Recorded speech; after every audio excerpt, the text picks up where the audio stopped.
ತಾಲೂಕು ಕಚೇರಿ ಸಿಬ್ಬಂದಿಗಳು ಸರ್ಕಾರಿ ಜಾಗ ಒತ್ತುವರಿ ತೆರವು ಮಾಡಿಸುವ ವೇಳೆ ಸುದ್ದಿ ಬಿತ್ತರಿಸಲು ತೆರಳಿದ್ದ ಹಿರಿಯ ಕ್ಯಾಮೆರಾಮ್ಯಾನ್ ರಾಜೇಶ್ ಎಂಬುವವರ ಮೇಲೆ ಸೈನಿಕ್ ಅಕಾಡೆಮಿ ಶ್ರೀಧರ್ನ ಮತ್ತೊಬ್ಬ ವಿದ್ಯಾರ್ಥಿಗಳು ಹಲ್ಲೆ ನಡೆಸಿದ್ದಾರೆ.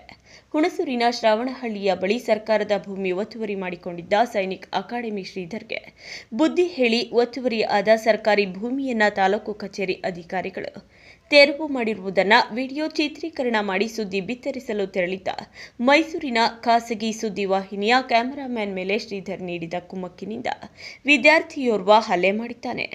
ಘಟನೆಯಿಂದ ಗಾಯಗೊಂಡ ರಾಜೇಶ್ ಸ್ಥಳೀಯ ಹುಣಸೂರು ಆಸ್ಪತ್ರೆಗೆ ತೆರಳಿ ಚಿಕಿತ್ಸೆ ಪಡೆದು ನಂತರ ಸೈನಿಕ್ ಅಕಾಡೆಮಿ ಶ್ರೀಧರ್ ಮತ್ತು ಹಲ್ಲೆ ಮಾಡಿದ ವಿದ್ಯಾರ್ಥಿಗಳ ವಿರುದ್ಧ ಬಿಳಿಕೆರೆ ಪೊಲೀಸ್ ಠಾಣೆಯಲ್ಲಿ ದೂರು ನೀಡಿದ್ದಾರೆ. ಘಟನೆಯ ಗಂಭೀರತೆ ಅರಿತ ಪೊಲೀಸ್ ಇಲಾಖೆ ದೂರು ದಾಖಲಿಸಿ ಸೈನಿಕ್ ಅಕಾಡೆಮಿ ಶ್ರೀಧರ್ನನ್ನ ಜೈಲಿಗಟ್ಟಿದ್ದಾರೆ.